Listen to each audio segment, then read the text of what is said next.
Hello again and welcome back to the course about coding part. Yes, so let's start talking about cyclic codes. Previously we have discussed the codes which were called group codes. Those codes were capable of correcting only one error per code word of the length m, where m could have been basically any integer number, 7, 8, 9, and so on. Today we are going to talk about cyclic codes, which are similar in the way they can correct only one error, but they are also somewhat optimal, meaning that they are working at some specific code word lengths, such as 7, 15, 31. Of course, we can make that code, for example, for code word length 20, but it will be a so-called shortened code and not optimal anymore.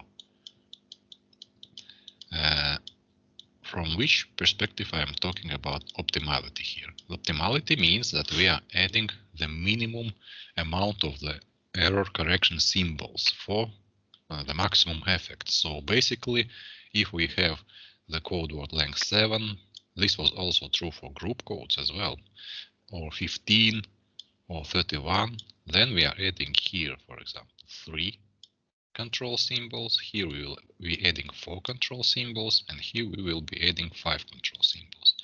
And that is the minimum required amount of control symbols needed to correct one error, for example, in 15 symbols. For 16 symbols, we will need 5 symbols. So 5 symbols, as you can see here, can correct errors for 31. So basically, that is where that optimality is hiding.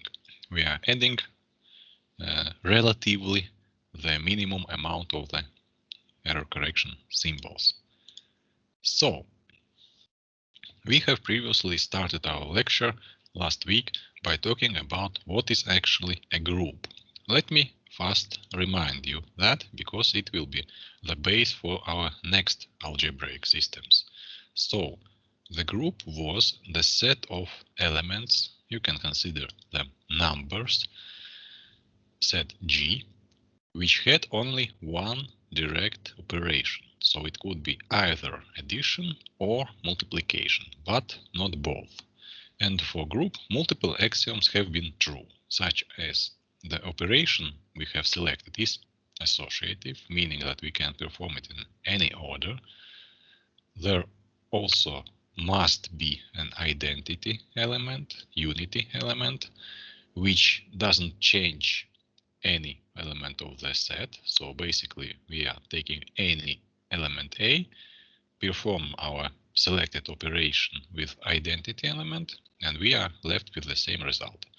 And for each element, there is also an inverse element, so that a direct element operation with inverse element gives us the unity or identity element.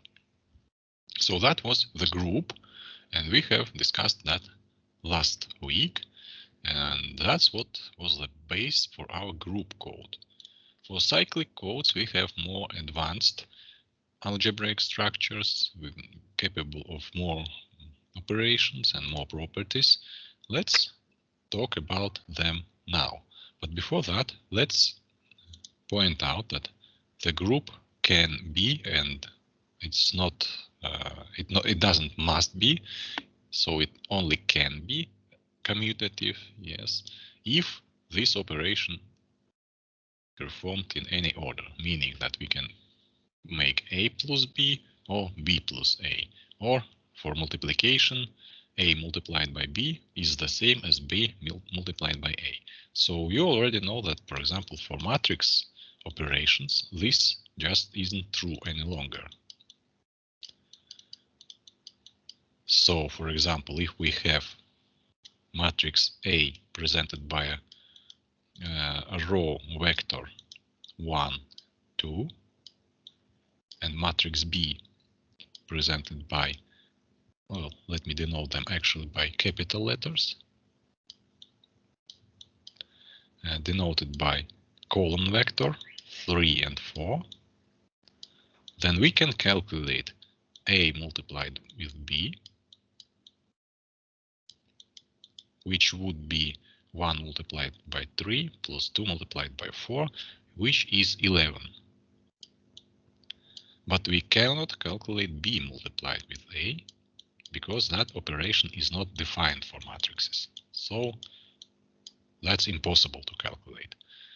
For numbers, usually this is true, yes, but again, mathematics is such a deep field that actually there can be, under certain conditions, certain systems with certain numbers, when this also might not be true. So we just wanted to mention that if this is true, then we are calling such group commutative group. Also, if the number of elements in a group or any other algebraic system we will be looking further is limited, then the group is of finite length, so it's finite group. Yes, that's what happened for our group code when we had total of 2 power of m possible code words, where m was the length of a code word, for example, 7. Yes, so for 7 we only have 128 possible code words, and that is finite group. So this is about the group. Then we have another algebraic structure called the ring. The ring is also a set of elements. You can consider them to be numbers, which is denoted by R, the first letter of the word ring. But this algebraic structure has 2 operations. So it works with both adding and multiplication. And for the ring, the following axioms are true. First of all, the ring is commutative. That's a must condition, that it must be commutative group for addition operation. So it's not just a group for addition, but exactly commutative group. Then multiplication must be associative operation.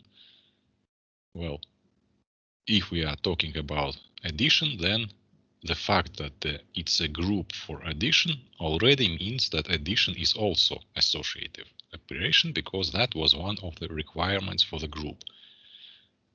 And however, for multiplication, the ring is not a group, right? So the ring is group for addition, but not for multiplication.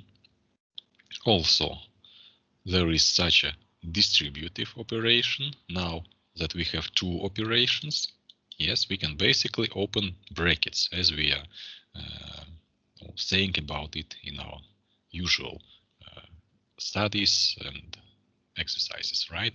So if this is true, then that set can be considered to be a ring. Optionally, but not mandatory, right? This also can be true for the ring. This isn't a requirement to be ring, but it can be if it happens. So ring can be commutative if multiplication of the operation is also commutative. So addition must be commutative. The multiplication, however, can be commutative. Then the ring can contain unity, or that unity element, that which would be 1 for multiplication, and for addition, as it is a group, it must contain the unity element for addition, which is 0, right? So for multiplication, it can contain, or it can, it may also not contain that, right? That's optional. This is not requirements. So for the requirements is this, for it to be a ring. And then we go further. We add additional requirements to the ring, and then we get a structure called field. So the set of elements field also has two operations, multiplication and addition, and the following axioms are true. So the field is commutative group for addition, right? And all non-zero elements is also a commutative group for multiplication, because zero element, well, is somewhat separate, right? And for any three elements, the distributive is in place, which already was true for the ring, right? So basically what we have added here is a requirement for the ring to make a commutative group by multiplication for all elements except that zero, because we cannot really, well, multiply zero with anything to get that anything. So we exclude that zero element out of this set for commutative multiplication group. At the same time, zero does belong to the field in the commutative group for addition, right? So, for example, set of the real numbers which we are using, such as 1, 2, 3, and so on, can be a field only in one case if we are performing operations such as adding and multiplication by some modulus p, which must be a prime number. So basically, if we have modulus p equal to, for example, 7, then performing operations, for example, 11 plus 5 mod 7 would give us the result 1, right? So we add these, 2. So we add these two numbers, we get 16, divide by 7 and get the remainder of 2. So that's 2. And in this case, we are talking about the field of the real numbers, right? So the real numbers which we are using can be a field if we are using some modulus algebra. Also, for short, we can say that the field is actually a commutative ring with unity element for multiplication, and any element in this field is inverse to itself. So that's the field. If the field is of the limited length, then it's called a Galois field, right? And it's also specifies the number of elements. So, for example, the minimum order of such a Galois field must be 2. We cannot make any smaller field because there are requirements such as we must have unity element for addition, which is 0, and we also must have unity element for multiplication, which is 1. So this is absolute minimum of the elements we need to include for this to be the field. And this is called Galois field 2, right? Which we are going to use for our cyclic codes as coefficients. However, for these modulus operations, for adding, we already discussed that it's actually XOR, exclusive OR operation, when we have different values to be added, we have a result of 1. And when we have similar values, 0, 0, and 1, 1, we have result of 0. So that's exclusive OR logical operation equivalent of the adding by modulo 2, such as a plus b mod 2. The same can be told about multiplication. We can also multiply by modulo 2, a multiplied by b mod 2. But in this case, if a and b is limited to the numbers of 1 or 0 only, right, which is the case of Galois field 2, then it's actually multiplication which you have been learning in the school, right? So 0 multiplied with 0 is 0, multiply 0 with 1, 0, 1 with 0 is 0, and 1 with 1 is 1. And this actually matches the logical function of AND, right? So AND produces the output of 1 only in one case, when all inputs have 1s. If any input has 0, the output will be 0, right? So basically, this multiplication is for Galois field 2 equivalent to the AND logical operation. Then we can actually use elements, not numbers, but entire polynomials.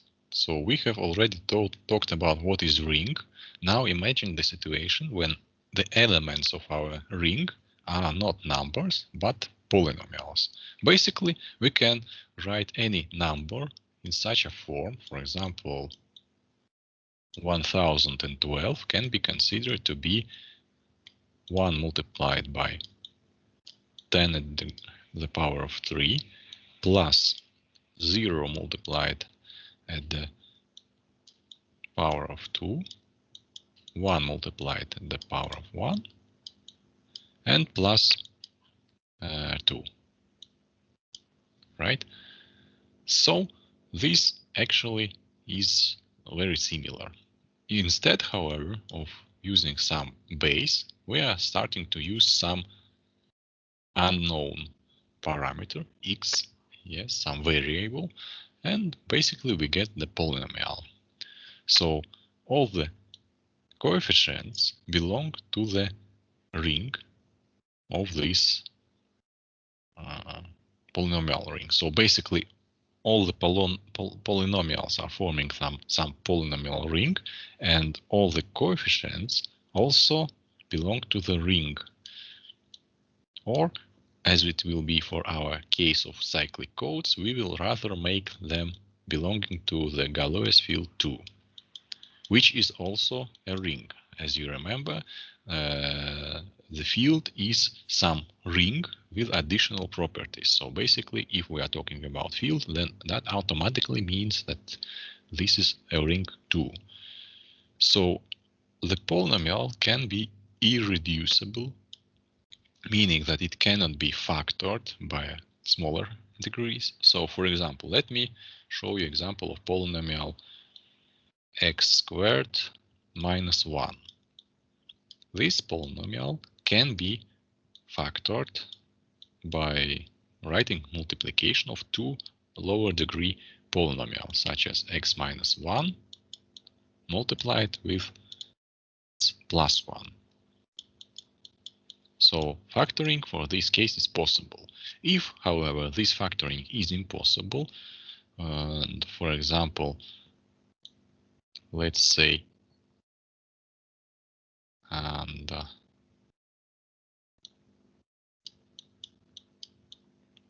we are going to use this XOR operation here, then there is no way we can write down this polynomial as the multiplication of two other polynomials, or three polynomials, or 4, and so on. So, no, well, 4 is impossible, meaning that this polynomial doesn't have any roots, right? So we cannot find. This is, of course, happening if we are having here some other operation than usual additional subtraction, right? However, even for this case of x squared 2 plus 1, if we are talking about real roots, then there are no real roots. As you know, this has two complex roots, right? So this is very similar. And that will be very important property of polynomials, whether it can be reduced or factored, or it can be, right? So let's take, for example, such a polynomial ring, right, which consists of the following elements. So all of these elements make the polynomial ring. Also, we have some modulus for this ring, which is also a polynomial, and all the coefficients in these polynomials belong to the Galois field 2. So basically meaning that it's either 2 or it's either 1 or 0. So let's take, for example, this polynomial, last one.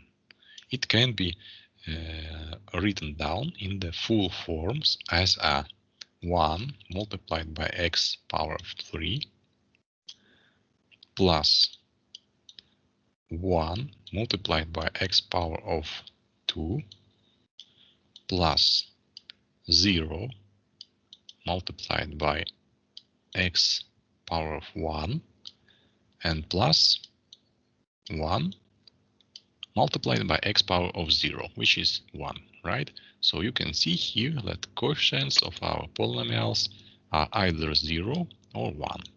They belong to Galois field 2. However, the polynomials themselves make a polynomial ring.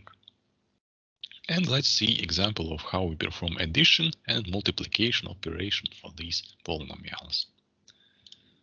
So for addition, it's very simple. We just open brackets and add the similar degrees, powers, right? So here we have 0 power. We can add these numbers together. And here we have second power, which we can also add together. You can see that here we have second power added, and here we have 0 power added, which turns out to be zeros, right? For this operation. Also, we are left with this modulus operation, so any polynomial that exceeds this polynomial must be calculated by modulus. In the case of addition, this is quite simple and straightforward. So we see that this actually is somewhat more than this modulus, so we need to apply this modulus, right? Which we are doing by simply adding this modulus to the polynomial we have received as an answer. So these are shortened out and we are left with x plus 1, which is the answer for this operation. That's how we calculate addition for the polynomial ring with coefficients in Galois field 2 and the modulus of this polynomial.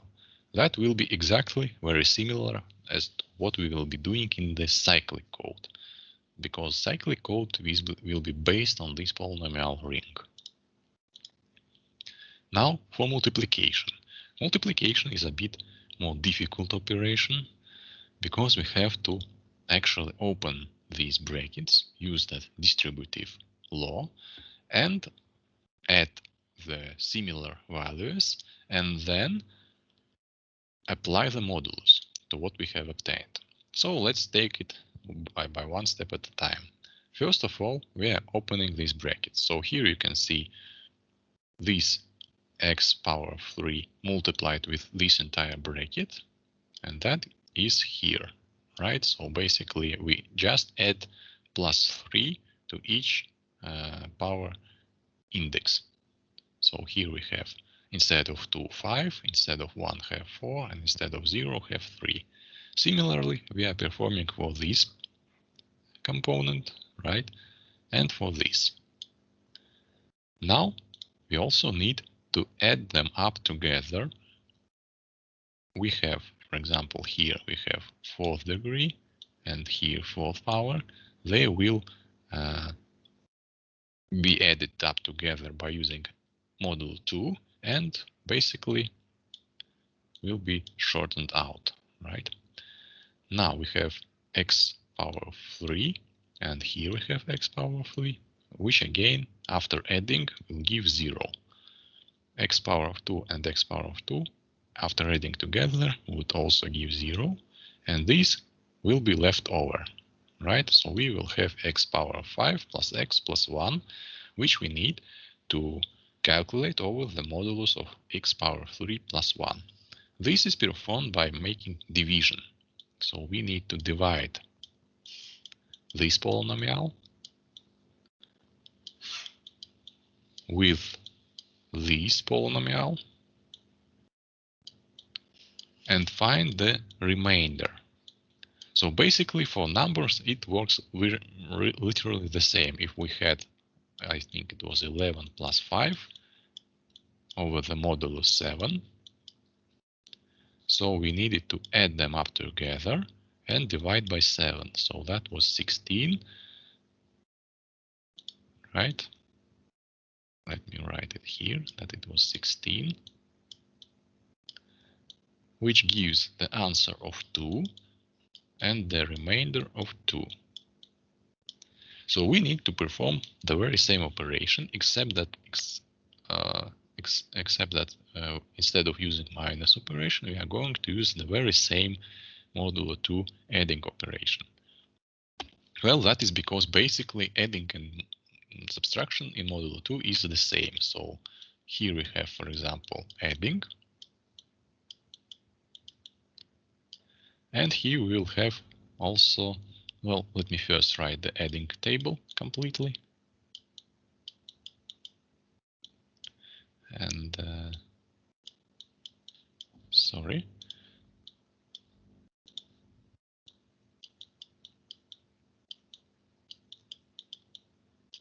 And 1 plus 1 will be 0, right? So let's see what's different if we are using subtraction instead of adding, but also by modulus 2. So 0 minus 0 will still be 0. 0 minus 1 would have been minus 1, but we need to add the modulus to this, which is 2, and this will give us 1. So if we have obtained some result outside of our possible elements, which is either 1 or 0, then we are adding modulus to make it be in one of the possible elements. So it's also 1. So here check, check. Now 1 minus 0 is 1, also check. And 1 minus 1 is 0. Also check. So these operations are equivalent. So that we don't need to use them both, we are just sticking with one operation. And here, sorry, I am missing plus 1, right? Here we have plus x and plus 1. So we will be using this very same addition by modulo 2. So let's calculate this remainder. We need to get rid of this fifth power. So we are multiplying by x squared. That would be x power 5 plus x squared by 1, x power 2. So we are adding that up. These are shortened out and we are left with x squared plus x plus 1. Right?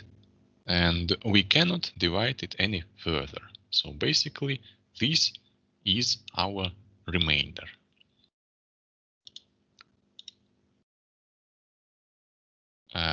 Sorry, something different went for me here. Let's, well, no, it's modulo x power of 3 power of 2. It's incorrect here.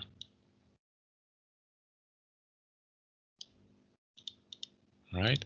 So here, after multiplying this by 1, we would get power of 2, and that would be x power of 2 plus x plus 1. And that would be the answer. So x power of 2 plus x plus 1. So this is here the error. Right? Which turns out to be the element of the ring, as you can see here. right? So everything is working correctly. We didn't get any result outside of these possible values. So that's how will be cyclic codes working. So before we continue, I think we can make a short break of 10 minutes. Yes, and then we'll start talking about cyclic codes. So then we will talk practically how we can calculate those code words and check for errors. So see you again in 13:15, and we will continue talking about cyclic codes.